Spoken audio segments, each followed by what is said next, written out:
جب سے یہی مقصد ہے.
السلام علیکم ورحمۃ اللہ وبرکاتہ نحمدہ ونصلی ونسلم علی رسولہ الکریم اما بعد فاعوذ باللہ من الشیطان الرجیم بسم اللہ الرحمن الرحیم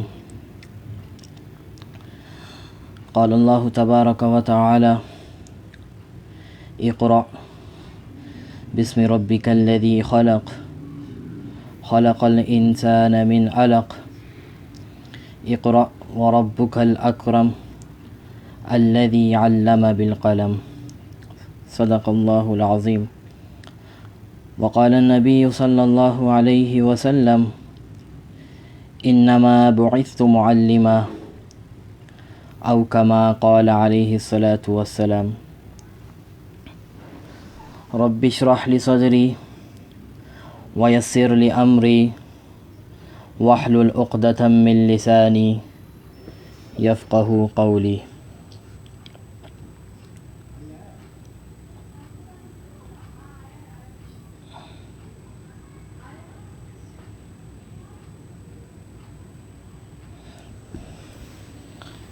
اللہ تبارک و تعالی کا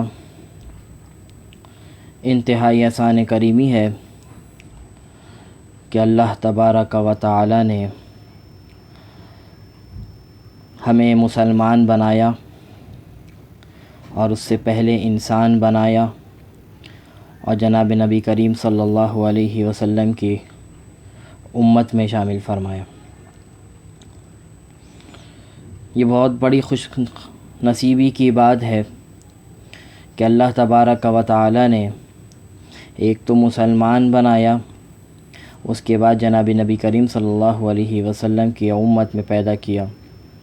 یہ وہ امت ہے جس کے بارے میں آپ علیہ السلام سے پہلے جتنے بھی پیغمبر تھے وہ اس بات کی تمنا کیا کرتے تھے اور اس بات کی دعا مانگا کرتے تھے کہ اللہ تبارک و تعالی ہمیں جناب نبی کریم صلی اللہ علیہ وسلم کی امت میں پیدا فرمائے. بلکہ وہ تو یہ چاہتے تھے کہ ہمارے اوپر جو نبی کا جو لیبل لگا ہوا ہے، یہ جو نبی کا ٹائٹل لگا ہوا ہے، اللہ اس کو بھی ہٹا دے اور ہمیں صرف پیغمبر علیہ السلام جناب نبی کریم صلی اللہ علیہ وسلم کی امت میں بھی شامل فرما دے تو یہی ہمارے لیے خوش نصیبی کی بات ہوگی. تو یہ انعام اللہ تبارک و تعالی نے ہمیں دیا کہ ہمیں جناب نبی کریم صلی اللہ علیہ وسلم کی امت میں شامل فرمایا ہے. تو اس بات کا شکر کیسے ادا ہوگا، اس بات کا احسان کیسے ادا ہوگا؟ اس بات کا نہ تو شکر ادا ہو سکتا ہے نہ ہی احسان ادا ہو سکتا ہے. اگر کچھ کر سکتے ہیں تو جناب نبی کریم صلی اللہ علیہ وسلم کے لائے ہوئے دین پر اگر عمل کریں گے، اس کے مطابق اگر اپنی زندگی کو گزاریں گے تو ہو سکتا ہے اللہ تبارک و تعالی یہ جو امت میں اس دنیا میں جو بھیجا ہے اور اس امت میں جو بھیجا ہے، ہو سکتا ہے اللہ تبارک و تعالی ہمیں اس کا بدلہ نصیب فرما دے. یہ جو آج پہلا سیشن جس کو ہم نے اصلاحی بیان کا نام دیا، اس کو آپ اصلاحی بیان بھی کہہ سکتے ہیں، اس کو آپ درس و تدریس بھی کہہ سکتے ہیں. تو آج کا جو تعارف ہے، پہلا جو موضوع ہے کہ اکیڈمی کا تعارف. انسان کوئی بھی چیز کرتا ہے، کوئی بھی کام کرتا ہے تو سب سے پہلے اس کی منزل تعین کرتا ہے، اپنا مقصد تعین کرتا ہے. اگر کسی کے پاس کوئی مقصد نہ ہو، کوئی منزل نہ ہو تو انسان کا وہ کام ایک طریقے سے ایسے ہی رہتا ہے جب تک منزل کا تعین نہ ہو. تو کوئی کام بھی شروع کرنے سے پہلے انسان کو چاہیے کہ اپنی منزل کا تعین ضرور کرے. اگر منزل کا پتہ ہوگا یا مقصد کا پتہ ہوگا تو اس کام میں کرنے میں اور دلچسپی پیدا ہوگی اور بہت اچھے انداز سے اس کام میں لگا رہے گا اور جستجو بڑھتی رہے گی. کیونکہ ایک خواب ہوگا کہ اس خواب کو مجھے اچیو کرنا ہے، یہ ٹارگٹ میں نے بنایا ہے، اس ٹارگٹ تک مجھے پہنچنا ہے، تو وہ دن رات کی محنت کرے گا اور اس ٹارگٹ تک پہنچے گا. تو اسی طرح یہ جو اکیڈمی ہے، یہ اکیڈمی کا نام سب سے پہلے تو سمجھ میں نہیں آ رہا تھا کہ اس کا نام کیا تجویز کیا جائے، کیا رکھا جائے. باہمی مشاورت سے، اساتذہ کی مشاورت سے اور دوسرے دوست احباب کی مشاورت سے اور خصوصاً والدین کی دعاؤں سے ایک نام جو ذہن میں تھا ایک عرصے سے تھا کہ میں اصل میں دراصل یہ ہے کہ یہ جو ہدا ہے، لفظ ہدا، یہ ہمارا دراصل یہ ہمارے دادا کا نام ہے، دادا کے نام سے چلتا ہوا آ رہا ہے، تو اسی کے نام سے ہمارا یہ سارے جو خاندان ہیں ہمارا، تو اسی کے ساتھ ہدا لگتا ہے۔ تو میری ایک خواہش تھی، ایک کوشش تھی کہ میں ایک ایسا کام کروں کہ اس کا جو ثواب ہے، اس کا جو صدقہ جاریہ ہے، خصوصاً وہ میرے دادا دادی اور جو میرے مرحومین ہیں ان تک پہنچائے۔ تو اسی نسبت سے میں نے اس اکیڈمی کا جو نام متعین کیا اور مشاورت سے، تو اس کا نام میں نے رکھا کہ بن ہدا اکیڈمی۔ بن سے مراد یعنی بیٹا نہیں ہے، بلکہ جو نسل چل رہی ہے وہ اس کے ساتھ بھی بن لگا دیتے ہیں، تو یہ بن کا تعلق وہاں سے۔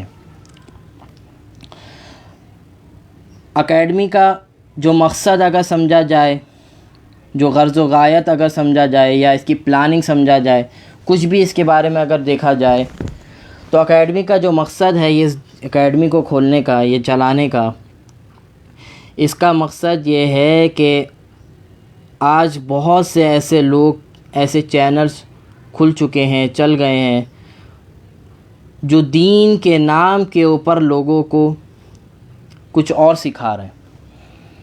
تو کیوں نہ ایک ایسا پلیٹ فارم بنایا جائے، کیوں نہ ایک ایسا ادارہ بنایا جائے جس کی وجہ سے انسان کی اچھی طریقے سے رہنمائی ہو سکے، تاکہ یہ جو نوجوان طبقہ ہے دوسری جگہوں پہ جانے سے ایک مستند ادارے کے ساتھ جڑے، جس کے اوپر جو مستند علماء ہیں ان کے بیانات سنیں، ان کے لیکچرار سنیں۔ تو یہ مقصد تھا کہ ایک ایسی اکیڈمی بنایا جائے جس سے جو نوجوان طبقہ ہے دوسرے لوگ دوسری طرف جانے کے بجائے ایک صحیح راستے کی طرف آ جائیں۔ اس طرح سے یہ اکیڈمی نہیں، بہت سی اکیڈمی ہے جو اس کے اوپر ماشاءاللہ کام کر رہی ہے اور نوجوان کو آپس میں جوڑ کے رکھا ہوا ہے۔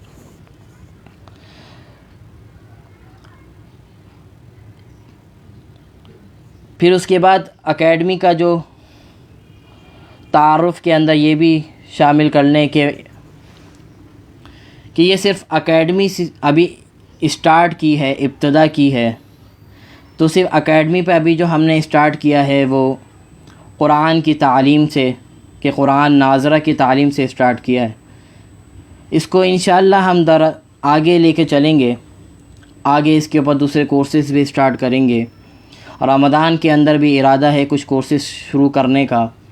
اس کے علاوہ اور بھی حدیث کے کورسز ہیں، فقہ اسلامی کے کورسز ہیں، اور اس کے علاوہ لینگویجز کے کورسز ہیں۔ تو سارے یہ ہمارے ذہن میں ہے، اور ہماری ٹیم جو ہے اس کے اوپر کام کر رہی ہے، اور یہ مشورے سے سارے کام انشاءاللہ آگے بڑھتے رہیں گے۔ یہ اکیڈمی کھولنا یا چلانا صرف ایک آدمی کا کام نہیں ہے۔ ایک آدمی اگر کوئی کام بھی کرنا چاہے تو وہ کام نہیں کر سکتا۔ ہمارے استاد محترم فرمایا کرتے تھے کہ آئی اسپیشلسٹ کبھی بھی کامیاب نہیں ہو سکتا۔ ہمارے استاد محترم فرمایا کرتے تھے کہ یہ جو آئی اسپیشلسٹ ہوتا ہے یہ کبھی بھی کامیاب نہیں ہو سکتا۔ اب جو حضرات، جو خواتین و حضرات سن رہے ہیں وہ اس بات پہ تعجب کر رہے ہوں گے کہ آئی اسپیشلسٹ تو خود ہی کامیاب ہے۔ آئی اسپیشلسٹ کا مطلب کیا ہوا؟ آنکھوں کا ڈاکٹر۔ تو ایک بندہ جب ڈاکٹر بن گیا تو اس سے بڑی اور کیا کامیابی چاہیے؟ ایک بندے کا خواب ہوتا ہے کہ میں ڈاکٹر بن جاؤں، اتنے بڑی اونچی پوسٹ پہ پہنچ جاؤں۔ تو ایک شخص ڈاکٹر بن گیا، اس کے بارے میں استاد محترم فرما رہے ہیں کہ آئی اسپیشلسٹ کامیاب نہیں ہوتا۔ تو یہ سوال جیسے آپ حضرات کے ذہن میں آ رہا ہے، ہمارے جو طلباء جو وہاں بیٹھے تھے ہمارے ذہن میں بھی آیا، تو ہم نے استاد محترم سے سوال کیا کہ یہ آپ کیا کہہ رہے ہیں کہ آئی ہماری نظر میں تو کامیاب ہے، وہ آئی اسپیشلسٹ۔ تو ہمارے استاد محترم نے فرمایا کہ یہاں آئی اسپیشلسٹ سے مراد یہ آئی والا آئی نہیں ہے جس کو آنکھ کا ڈاکٹر کہا جاتا ہے، بلکہ آئی سے مراد سنگل آئی ہے، یعنی میں۔ تو استاد محترم فرمایا کرتے تھے کہ جو ہر کام میں میں کرے گا، جو ہر کام میں صرف یہی سوچے گا کہ میں یہ کام کر سکتا ہوں، تو وہ شخص کبھی بھی کامیاب نہیں ہو سکتا.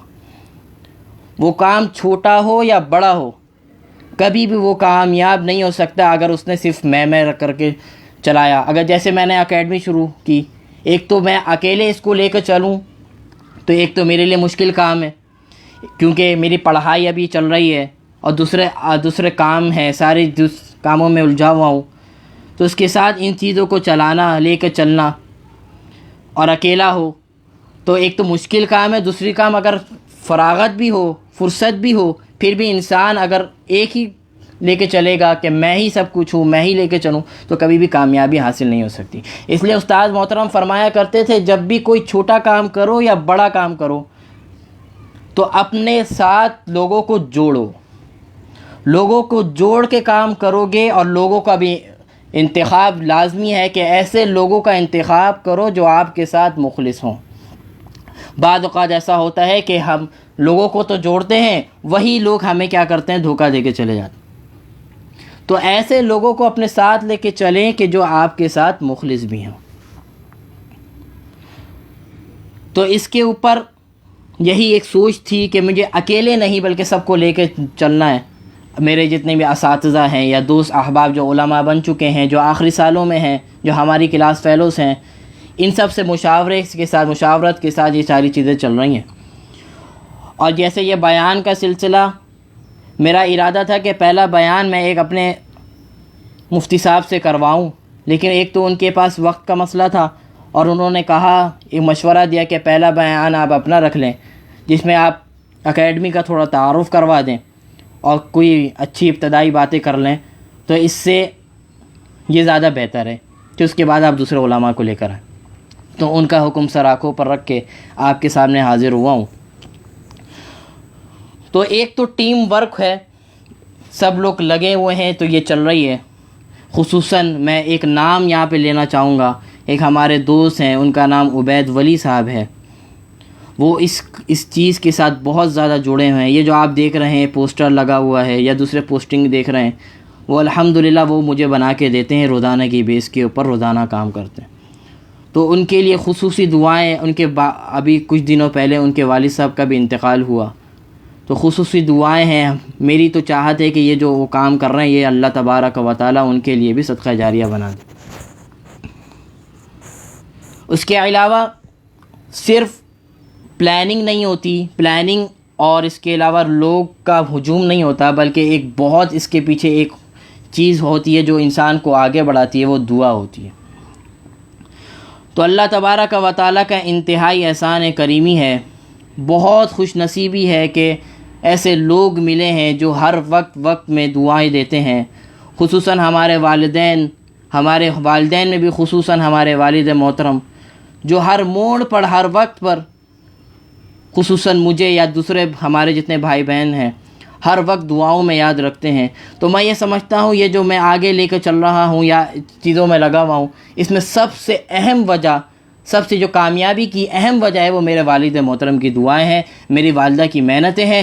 یہی انسان کو آگے پہنچاتی ہے. اور اس کے بعد میرے اساتذہ کی محنت، شفقت اور دعائیں ہیں جو یہ ان چیزوں کو آگے لے کے چل رہا ہوں. ورنہ انسان کے اندر کوئی ایسا کمال نہیں ہے کہ وہ کوئی کام، ایک شخص سانس نہیں لے سکتا اپنی مرضی سے، وہ اس کی اللہ کی عطائیں ہوتی ہیں، دوسروں کی دعائیں ہوتی ہیں کہ انسان سانس بھی لے رہا ہوتا ہے یا دوسرے جو غلط چیزوں سے بھی بچ رہا ہوتا ہے. یہ دعاؤں کا بڑا اثر ہوتا ہے. اس کے علاوہ بہت سے ایسے لوگ، جیسے ایک گھڑی ہوتی ہے، مثال سے آپ کو سمجھاتا ہوں. ایک گھڑی ہوتی ہے، گھڑی کے اندر ہم نے دیکھا ہوتا ہے 3 کانٹے ہوتے ہیں، ایک سیکنڈ کا کانٹا، ایک منٹ کا کانٹا اور ایک گھنٹے کا کانٹا ہوتا ہے. تو گھڑی کے اندر ہمیں ہمیشہ جو توجہ کے جو مرکز ہوتا ہے وہ 2 کانٹے ہوتے ہیں، ایک منٹ کا ہوتا ہے اور ایک گھنٹے کا ہوتا ہے. اسی سے ہم اپنے وقت کا متعین کرتے ہیں. لیکن جو تیسرا کانٹا ہوتا ہے، سیکنڈ کا کانٹا، اس کے اوپر ہماری توجہ نہیں ہوتی. لیکن دراصل اگر دیکھا جائے تو اس سیکنڈ کے کانٹے کا ہی سب سے بڑا کمال ہے. اگر وہ رک جائے تو آگے دونوں کانٹے نہ چلیں. تو سیکنڈ کا جو کانٹا ہے وہ ہماری توجہ کا مرکز نہیں ہوتا، لیکن اس میں سب سے اہم کردار اسی کانٹے کا ہوتا ہے. تو یہ مثال سمجھانے کا یہ ہے کہ ایسے بہت سے لوگ ہیں جو نظر تو نہیں آتے کہ دعائیں دیتے ہوئے، لیکن ہمارے پیٹھ پیچھے دعائیں ہمارے لیے کرتے ہیں، پیٹھ پیچھے راتوں میں اٹھ کے ہمارے لیے دعائیں کرتے ہیں، جو ہمیں پتہ بھی نہیں ہوتا کہ ہمارے لیے دعائیں کر رہے ہیں، تو ان کا بھی بڑا کمال ہوتا ہے اس کے اوپر کہ انسان آگے بڑھ جاتا ہے۔ اور رسول اللہ صلی اللہ علیہ وسلم کا ارشاد ہے کہ بہترین دعا وہ ہے کہ انسان کے پیٹھ پیچھے کی جائے، اس کے لیے پیٹھ پیچھے اس کی دعا کی جائے، سب سے بہترین دعا یہ ہوتی ہے۔ تو سب حضرات کا بہت شکریہ، تہہ دل سے شکریہ کہ جو ہمیں اپنی دعاؤں میں یاد رکھتے ہیں، ہمارے والدین ہیں، ہمارے اساتذہ ہیں، اور وہ لوگ جو ہمیں نظر نہیں آتے لیکن ہمارے پیٹھ پیچھے دعا کر رہے ہوتے ہیں، خصوصی ان سے بہت زیادہ شکر گزار، اور ان سے دعا ہے کہ اسی طرح دعائیں جاری رکھیں تاکہ یہ کام آگے بڑھتا رہے اور چلتا رہے۔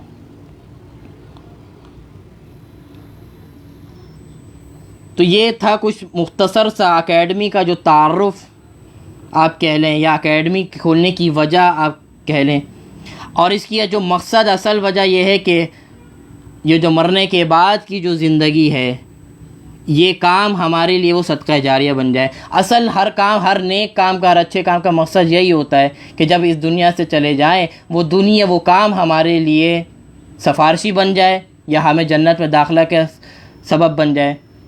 اصل نیک مقصد یہی ہوتا ہے، اور یہی اللہ تبارک و تعالیٰ کو چاہیے کہ انسان کوئی بھی نیک کام کرے تو اس کی نیت خالص یہ ہو کہ میں یہ اس لیے کر رہا ہوں کہ اللہ مجھ سے راضی ہو، اور جب اللہ راضی ہوگا تو میری بخشش ہوگی، اور جب بخشش ہوگی اللہ تبارک و تعالیٰ انعام کے طور پر جنت نصیب فرمائیں۔ تو یہ تو مختصر سا اکیڈمی کا جو تعارف تھا جو آپ حضرات کے سامنے رکھا ہے، اور اس کے بعد ایک گزارش پیش کر رہے ہیں کہ جو بھی حضرات، خواتین یا جو بھی حضرات سن رہے ہیں، تو یہ اکیڈمی صرف میری نہیں ہے، آپ سب کی ہے۔ آپ اپنا جو اس اکیڈمی کے بارے، اس اکیڈمی کے لیے جو کردار ادا کر سکتے ہیں وہ کسی بھی صورت میں ہو، جو اس چیز کا شوق رکھتے ہیں، پیج چلانے میں، پوسٹر بنانے میں، XYZ جتنے بھی کام ہیں اس کے، تو اگر جو اس خواہش مند رکھتے ہیں وہ مجھ سے رابطہ کر سکتے ہیں، انشاءاللہ ان کو وقتاً فوقتاً کام دے کے ان کو اس چیز میں شامل کیا جائے گا تاکہ ایک ٹیم بن جائے اور اس اکیڈمی کو اس طرح چلتے رہے۔ تو میں یہی کہہ رہا ہوں کہ یہ اکیڈمی صرف میری نہیں ہے، یہ اکیڈمی سب آپ سب حضرات کی ہے، جو بھی اس اکیڈمی کے لائکرز ہیں، فالوورز ہیں، سب کی اکیڈمی ہے، اور جو اپنا حصہ ڈالنا چاہیں، خصوصاً جو ڈالنا چاہیں ڈال سکتے ہیں، ان کے لیے کھلی آزادی ہے۔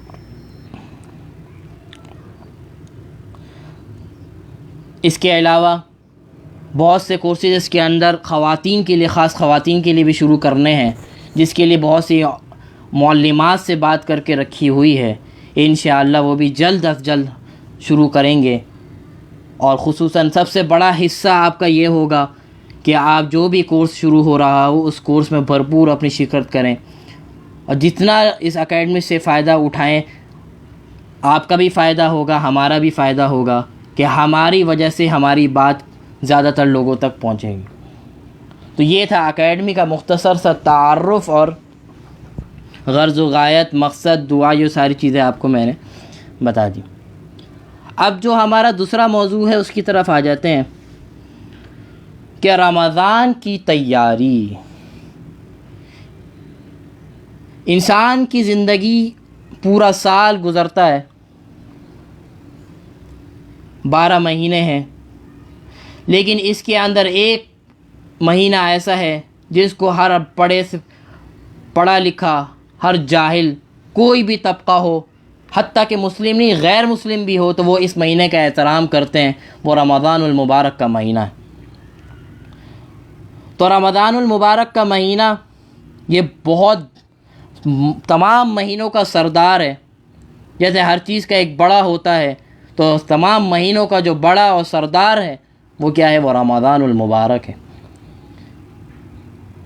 آپ کو یا ہمیں کہیں سفر کرنا ہو، اگر ہمیں کہیں امریکہ جانا ہو، ہمیں کہیں آسٹریلیا یا کہیں دور کا سفر کرنا ہو، تو ہم اس کی تیاری 1 مہینے، 2 مہینے، 3 مہینے پہلے سے ہی شروع کر دیتے ہیں کہ وہاں پہ کیا مجھے ضرورت پیش آئے گی، اس کی تیاری پہلے سے شروع کر دیتے ہیں۔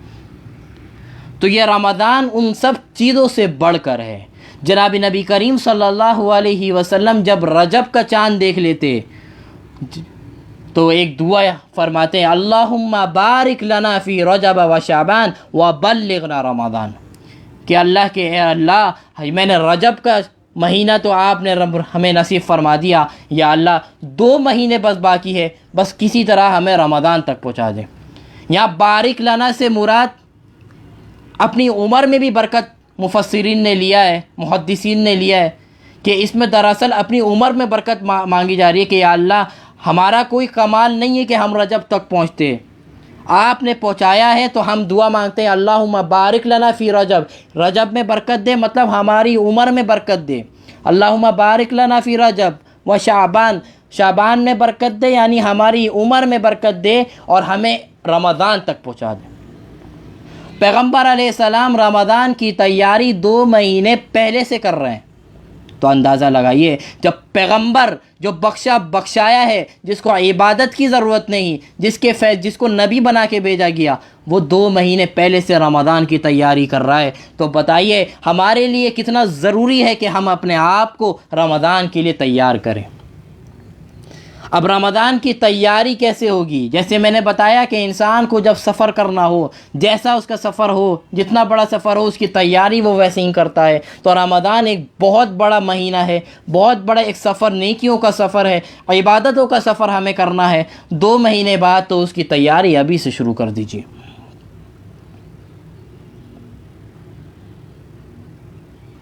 تو رمضان کی تیاری کیا ہے؟ سب سے پہلے کیا اپنے آپ، خصوصاً اپنے آپ کے لیے، اپنے والدین کے لیے، اپنے دوست و احباب کے لیے دعائیں شروع کر دیں کہ اللہ، جیسے پیغمبر علیہ السلام دعا مانگتے تھے کہ اللہ ہمیں رمضان تک پہنچا دے، یا اللہ سب سے پہلی تیاری یہ ہے کہ اللہ تو نے رجب کا مہینہ دکھایا، یا اللہ تو نے رجب کا مہینہ دکھایا، یا اللہ ہمیں رمضان تک بھی پہنچا دے۔ ایک تو دعا ہو گئی اس رمضان کی تیاری۔ دوسرے نمبر پر اگر ماشاءاللہ آپ حضرات ہم سب نمازی ہیں، نماز پرہیزگار ہیں، فرض کی ادائیگی بخوبی انداز سے کرتے ہیں، تو ابھی سے نوافل کو اپنا پڑھنا بڑھا دیجئے، کیونکہ ایسا ہوتا ہے کہ ہمارے اندر عام طور پر پورے سال میں نوافل پڑھنے کا رجحان نہیں ہوتا، فرض بھی بڑے مشکل سے ہم پڑھ رہے ہوتے ہیں، تو نوافل تو دور کی بات۔ تو جو حضرات فرض کے پابند ہیں وہ نوافل ہلکا تھوڑا تھوڑا 2 رکعت 4 رکعت شروع کر دیں، تاکہ رمضان کے اندر نوافل پڑھنے میں کوئی دشواری نہ آئے۔ اگر ہم رمضان میں نوافل پڑھنا شروع کریں گے تو ہم تھک جائیں گے، ہمیں ایک طریقے سے وہ کیفیت نہیں بن سکے گی جو بننی چاہیے۔ تو اگر ہم اس کی تیاری پہلے سے کر لیں تو رمضان میں نوافل کا پڑھنا ہمارے لیے آسان ہو جائے گا۔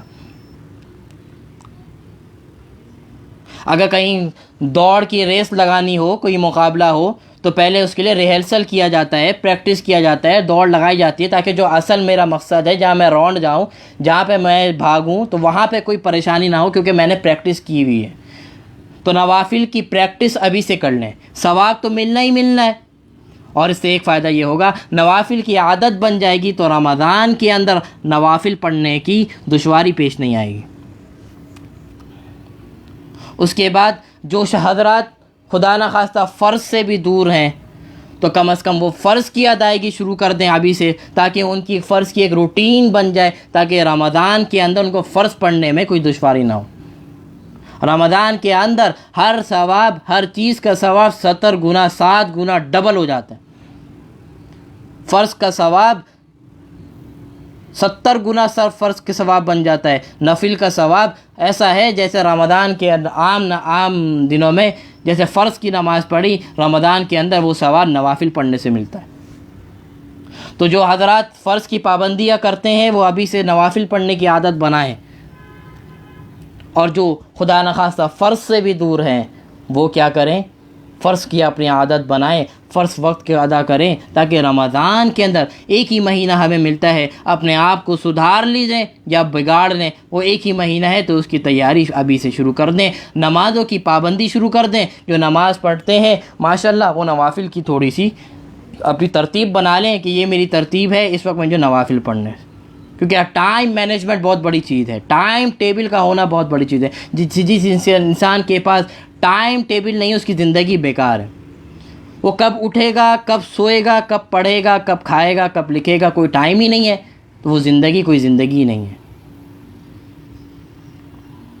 اس کے بعد رمضان کی تیاری کے اندر کیا ہے، ابھی سے کچھ نہ کچھ صدقات دینا شروع کر دیں، کچھ خرچ کرنا شروع کر دیں، تاکہ رمضان کے اندر خرچ کرنے کی ایک عادت بنی ہوئی ہو، ایک دوسرے کی مدد کرنے کی عادت بنی ہوئی ہو۔ تو یہ چیز اپنے اندر ابھی سے شروع کر دیا جائے۔ اس کے بعد بہت اہم چیز کی طرف میں آنے والا ہوں۔ رمضان کی تیاریوں میں سے ایک تیاری یہ بھی ہے کہ اپنے دلوں کو صاف کر لیں، اپنے دلوں کو صاف کر لیں۔ اگر کسی کی ناراضگی لے کے بیٹھے ہیں، اگر کسی کی عداوت لے کے بیٹھے ہیں، اگر کسی کا بغض لے کے بیٹھے ہیں، صرف اللہ کے لیے اس بغض کو دور کر دیں، صرف اللہ کے لیے اس ناراضگی کو ختم کر دیں، صرف اللہ کے لیے اس جو مسائل ہیں، مسائل کو ایک طرف رکھ کے چھوڑیں، جو مسائل ہیں آپ پہلے قدم بڑھائیں۔ اگر کوئی کسی کو ناراض کر بیٹھے ہیں، کسی کے خلاف دل میں کوئی ایسا مسئلہ ہے، آپ ایک قدم بڑھائیں اور اس سے معافی تلافی کر لیں، کیونکہ یہ دل کا معاملہ بڑا خطرناک معاملہ ہے۔ پیغمبر علیہ السلام فرماتے ہیں ایسے شخص کو شب قدر بھی اگر مل جائے تو اس کی مغفرت نہیں ہو سکتی۔ ایسے شخص کو اگر شب قدر بھی مل جائے، اگر اس کے دل میں کسی کے لیے عداوت ہے، کوئی بغض ہے، کوئی کینہ ہے، تو شب قدر کتنی بڑی رات، وہ رات بھی اس شخص کی بخشش نہیں کروا سکتی۔ تو ابھی سے اپنے دل کو صاف کر لیں، تاکہ رمضان کے اندر ایسا نہ ہو کہ عبادتیں تو خوب ہو رہی ہیں، روزے تو خوب رکھ رہے ہیں، نوافل تو خوب ادا ہو رہی ہیں، لیکن کسی کی ناراضگی لے کے بیٹھے ہیں، کسی کا مسئلہ لے کے بیٹھے ہیں۔ ایسا نہ ہو وہ اس برائی کی وجہ سے، اس بیماری کی وجہ سے وہ ساری جو عبادت ہے، وہ عبادت ہماری غارت ہو جائے، ضائع ہو جائے، کیونکہ یہ حقوق العباد ہے۔ حقوق العباد اللہ تبارک و تعالی اتنے آسانی سے معاف نہیں کریں گے۔ حقوق العباد اللہ تبارک و تعالی اس وقت معاف فرمائیں گے جس کا حق ہے، جب تک معافی ہم نہیں مانگیں گے، اللہ تبارک و تعالی ایسے شخص کی مغفرت نہیں کریں گے۔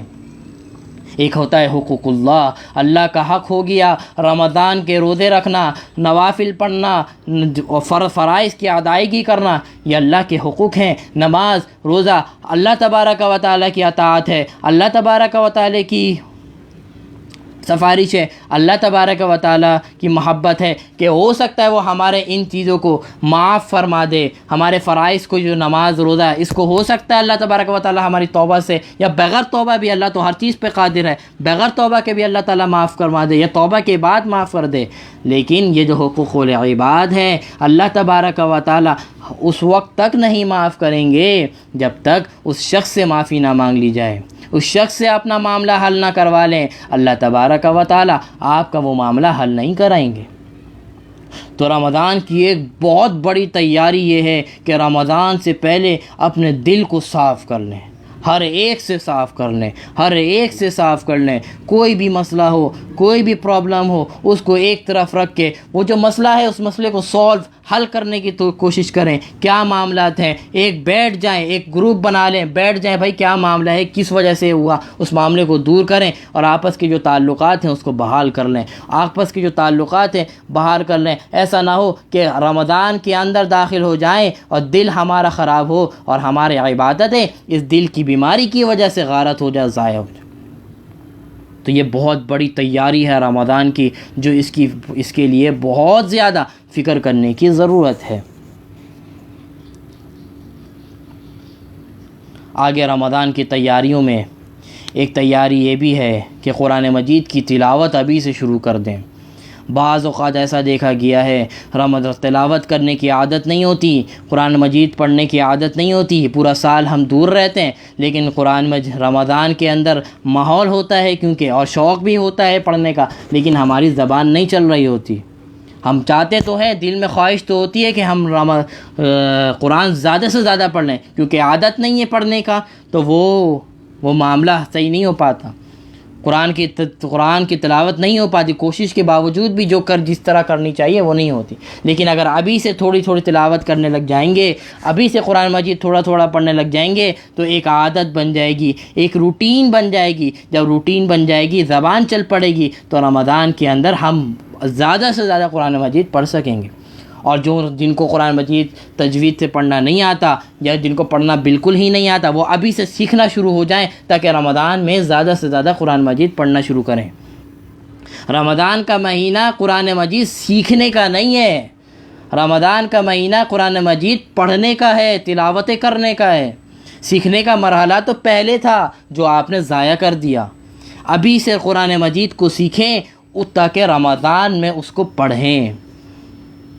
سیکھنا آپ کو پورا سال ہے، رمضان میں پڑھنا بھی پورا سال ہے. لیکن جو نہیں سیکھے ہوئے، جن کو نہیں پڑھنا آتا، وہ ابھی سے روٹین بنا لیں. کوئی بھی ہر گلی میں، ہر محلے میں، ہر جگہ میں آپ کو ایسا ادارہ مل جائے گا. ایسا کوئی حافظ، ایسا ہو نہیں سکتا کوئی علاقہ نہ ہو جہاں حافظ قرآن نہ ہو، ایسا ہو نہیں سکتا جہاں کوئی مسجد نہ ہو. تو اپنے رابطے جوڑیں، ان سے جوڑیں. ایک رکوع، 2 رکوع، 1 آیت، 2 آیت، جتنا آپ کے لیے پاسبل ہو، جتنا آپ کے لیے آسانی ہو، روزانہ پڑھیں، مشق کریں، تجوید کے ساتھ پڑھنے کی کوشش کریں تاکہ رمضان کے اندر قرآن مجید زیادہ سے زیادہ پڑھا جا سکے. یہ تھی رمضان کی کچھ تیاریوں کے حوالے سے. ایک بات کہہ کے یہ سیشن ختم کروں گا کیونکہ وقت ہمارا تقریباً ہو چکا ہے. وہ یہ ہے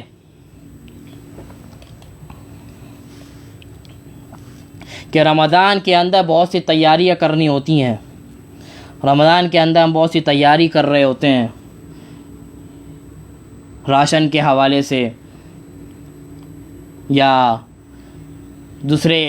رمضان میں ہمیں کن کن چیزوں کی ضرورت ہوگی افطاری میں، کھانے میں، ان سب کی شاپنگ، ان سب کی خریداری رمضان سے پہلے کر لیں.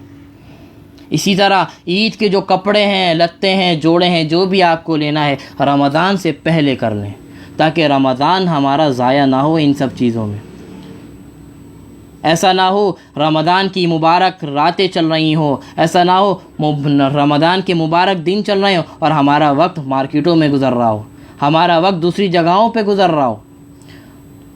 تو یہ بھی ایک بہت بڑی تیاری ہے کہ گھر کے حوالے سے، گھر میں جن چیزوں کی رمضان کے اندر ضرورت ہے اس کی شاپنگ پورے مہینے کی پہلے کر لیں.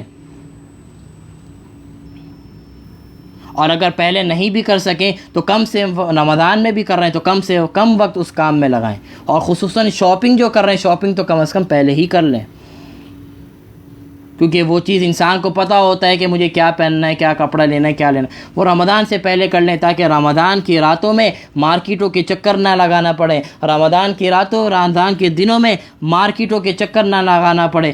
کہ ایسا نہ ہو رمضان کی جو حلاوتیں ہیں، رمضان کی جو برکات ہیں، وہ اس مارکیٹوں کی وجہ سے ہم ان سے محروم ہو جائیں. تو رمضان کی جو پھر دوبارہ سے ایک ٹیلی کر دیتا ہوں جو چیزیں بتائی ہیں. سب سے پہلے یہ رمضان ایک بہت بڑا سفر ہے جو ہم کرنے جا رہے ہیں نیکیوں کے حوالے سے، عبادت کے حوالے سے. تو انسان کا جتنا بڑا جیسا سفر ہوتا ہے اس کی تیاری وہ ویسے ہی کرتا ہے. تو یہ رمضان ایک بہت بڑا سفر ہے، ایک بہت بڑا سفر ہے جو ہمیں ابھی کرنا ہے. تو اس سفر کی تیاری پہلے سے کر لیں. اس تیاری میں کیا ہے، اگر نوافل کی پڑھنے کی عادت نہیں ہے تو نوافل کو تھوڑا تھوڑا شروع کر دیں. اگر فرائض سے دور ہیں تو فرائض کو شروع کر دیں تاکہ رمضان کے اندر ان چیزوں سے اگر محروم رہ گئے تو رمضان کی برکات حاصل نہیں ہوگی. رمضان اگر کسی کا صحیح بن گیا تو پورا سال وہ اس کی زندگی صحیح رہے گی. رمضان جس کا خراب ہو گیا پورا سال پریشانی اٹھائے گا، پورے سال معاملات اس کے صحیح نہیں رہیں گے. یہ باقاعدہ تجربہ ہے. جس کا رمضان اچھا گزرتا ہے اس کی دنیا، اس کی آگے کی جو زندگی ہے بہترین گزرتی ہے، پورا سال اس کا اچھا گزرتا ہے. لیکن خدا نخواستہ رمضان خراب ہو جاتا ہے تو پورا سال آگے کی جو زندگی ہے، آگے کا پورا سال، وہ پورا سال پریشانیوں میں، تکلیفوں میں گزرتا ہے. اس کے بعد صدقہ خیرات کی عادت ڈال لیں، ابھی سے کچھ نہ کچھ دینے کی عادت ڈالیں تاکہ رمضان میں زیادہ سے زیادہ خرچ کرنے کا دل کرے اور ہمت ہو، حوصلہ ہو کہ غریبوں کو غربا کی مدد کی جائے۔ اس کے علاوہ سب سے پہلے نمبر پر دعائیں شروع کر دیں۔ پیغمبر 2 مہینے پہلے دعا کر رہے ہیں کہ رمضان کے لیے پیغمبر 2 مہینے پہلے دعا کر رہے ہیں، اللہم بارک لنا فی رجب و شعبان و بلغنا رمضان۔ اے اللہ رمضان کی تیاری سے پہلے ہم دعا مانگتے کہ اللہ شعبان میں برکت دے، رجب میں برکت دے، اور بلغنا، اور ہمیں پہنچا دے رمضان تک۔ اور بلغنا یہاں پہ اللہ تبارک و رسول اللہ صلی اللہ علیہ وسلم نے بلغنی نہیں فرمایا، بلغنا فرمایا۔ متکلم کا صیغہ لائے، اور متکلم کا صیغہ لے کر آئے، وہ بھی جمع کا صیغہ لے کر آئے کہ صرف مجھے نہیں پوری امت کو، ہم سب کو رمضان تک پہنچا دیں۔ اس سے ایک سبق یہ بھی ملتا ہے کہ جب بھی دعا مانگے صرف اپنے لیے نہیں، ہر جگہ میں نہیں، اللہ سے بھی مانگ رہے تو میں نہیں، ہر جگہ ہم میرے دوست و احباب ہم سب کے لیے دعا مانگتے ہیں کہ اللہ جو بھی جس کے مسائل ہیں وہ مسائل کو، میرے بھی دوسروں کے بھی مسائل کو حل کر، اور ہم سب کو رمضان میں پہنچا۔ یہ پیغمبر کی دعا ہے کہ وہ بلغنا فرما رہے، ہم سب کو رمضان تک پہنچا۔ بلغنی نہیں فرمایا، بلغنا فرمایا۔ بارک لنا فرمایا، بارک لنا فرمایا۔ بارک لی نہیں فرمایا، میرے لیے نہیں، ہم سب کے لیے برکت دے اس کے اندر۔ اس کے بعد دل کو صاف کر لیں، دوسرے لوگوں سے صاف کر لیں، جس کے ساتھ جو مسائل ہیں عربی سے صاف کر لیں گے تو رمضان کے اندر اگر دل صاف ہوگا تو عبادتیں کرنے میں بھی مزہ آئے گا اور عبادتیں قبول بھی ہوں گی۔ اسی طرح قرآن مجید کی تلاوت کی عادت ابھی سے ڈال لیجئے۔ اسی طرح جو عید کی شاپنگ، رمضان کی ضروریات کے جو سامان ہے وہ رمضان سے پہلے کر لیں۔ یہ چند اور بھی بہت سی تیاریاں ہیں، لیکن یہ وقت چونکہ کم ہے، تمام چیزوں کو احاطہ کرنا بہت مشکل کام ہے اس میں۔ تو چند جو چیدہ باتیں ہیں آپ حضرات کے، آپ خواتین کے سامنے رکھی ہیں، اس کو اپنی زندگی میں لائیں تاکہ رمضان کی تیاری ہماری بہترین سے بہترین ہو سکے۔